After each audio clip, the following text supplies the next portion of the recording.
গত কয়েকদিন ধরে আমরা লক্ষ্য করছিলাম যে খড়গ্রাম থানার অন্তর্গত এরোয়ালি গ্রাম পঞ্চায়েতের উপলাই ক্যানেলের টার্নিং এর কাছে বারবার অ্যাক্সিডেন্ট হচ্ছে। সেই মতো গতকাল আমাদের পুলিশ প্রশাসনের ঊর্ধ্বতন কর্তৃপক্ষ সেই এলাকা সরজমিনে এসে দেখেন এবং বেশ কিছু সিদ্ধান্ত যত তাড়াতাড়ি সম্ভব বাস্তবায়নের সিদ্ধান্ত নেন।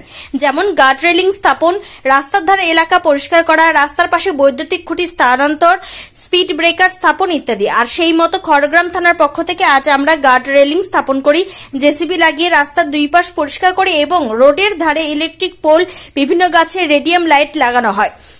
এছাড়াও এর পরিবর্তে এই স্থানে ঘন ঘন সড়ক দুর্ঘটনা এড়াতে যা করার প্রয়োজন হবে আমরা সেটা সাধ্যমতো করার চেষ্টা করব, এমনটাই বললেন খড়গ্রাম থানার ভারপ্রাপ্ত ওসি।